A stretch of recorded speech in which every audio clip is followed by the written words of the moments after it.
నమస్తే తెలుగు న్యూస్కి స్వాగతం. రాజకీయాల నుంచి కొంచెం పక్కకు వచ్చి ఒక టాపిక్ తీసుకొని మాట్లాడాల్సిన సందర్భం ఈరోజు వచ్చింది.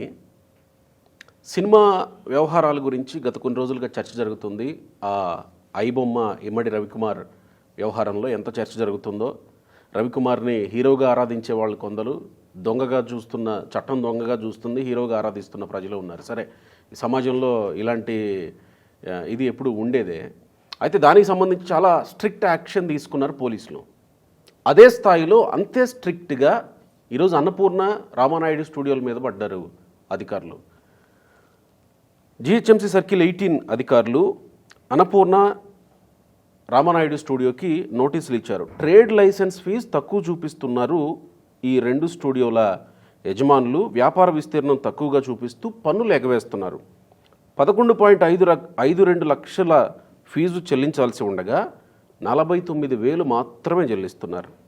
1.92 లక్షల ఫీజు చెల్లించాల్సి ఉండగా 1900 మాత్రమే చెల్లిస్తుంది రామానాయుడు స్టూడియో. ముందు చెప్పింది అన్నపూర్ణ స్టూడియో. మరి వీళ్ళెందుకు ఇలా చేస్తున్నారు? ఇలా చూపించి చెల్లించాల్సిన అవసరం పోనీ అంత కట్టే స్తోమత వీళ్ళకి లేదా? ఎందుకు వీళ్ళు ఇలా చేస్తున్నారు?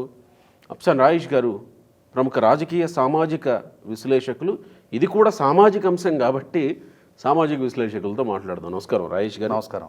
ఎట్లా చూడాలి దీన్ని?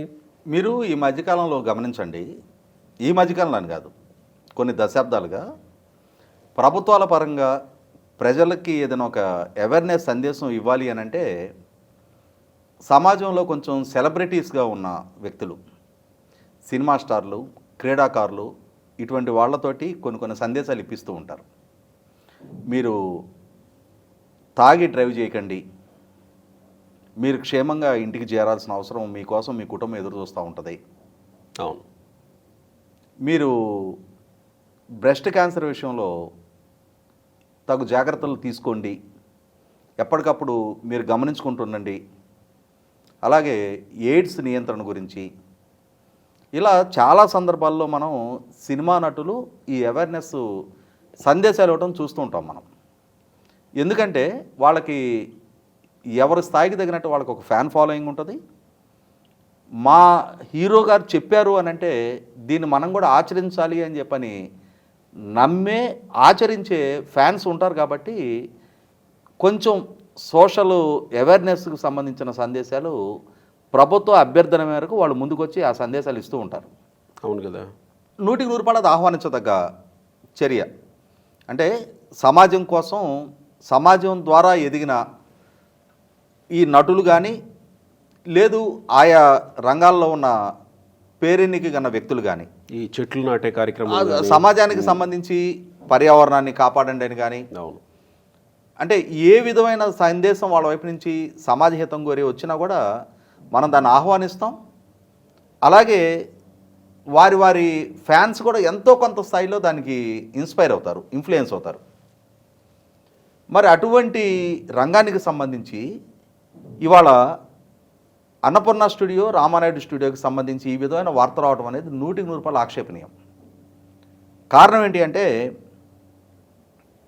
వాళ్ళేమి స్టూడియోల నిర్వహణ జరక్క, అంటే వ్యాపారం జరక్క లాకౌట్ అయిన స్టేజ్లో ఆ స్టూడియోలు లేవు. 3 పువ్వులు 6 కాయల్లాగా సిటీ నడిబొడ్డున ఆ స్టూడియోలు ఉంటాయి. నిత్యం సినిమానో లేకపోతే టీవీకి సంబంధించో ఏవో ఒక షూటింగ్లు ఆ స్టూడియోలో జరుగుతూనే ఉంటాయి.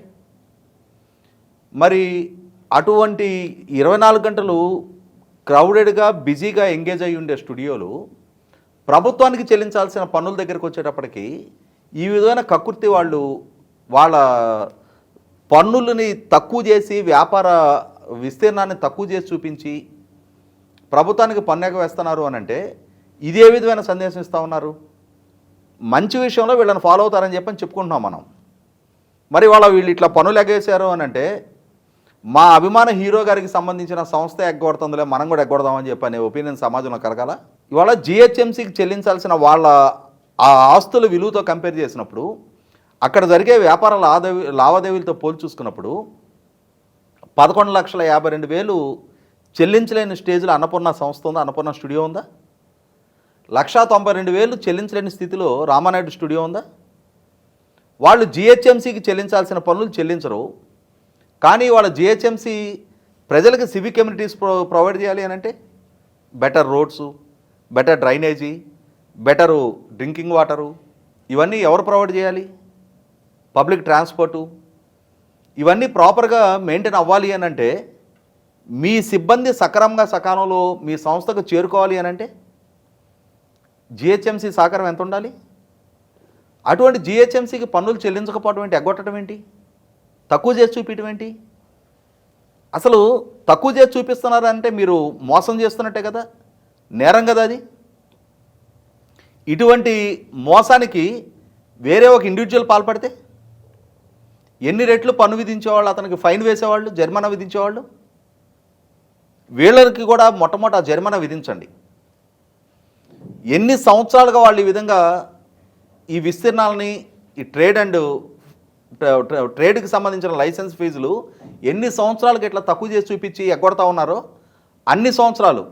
మనం ట్రైన్లో టికెట్లెస్ ప్రయాణం చేస్తున్నప్పుడు కొంతమంది ఒక్కొక్కసారి పట్టుబడుతూ ఉంటారు. అటువంటి వాళ్ళకి ట్రైన్ ఎక్కడ బయలుదేరిందో, వాడు పక్కూరులో ఎక్కినా సరే, నేను పక్కూరులోనే ఎక్కానన్నా కూడా పట్టించుకోరు. ట్రైన్ ఎక్కడ బయలుదేరిందో అక్కడి నుంచి ఇక్కడ వరకు డబుల్ త్రిబుల్ ఫైన్ వేస్తారు వాళ్ళకి.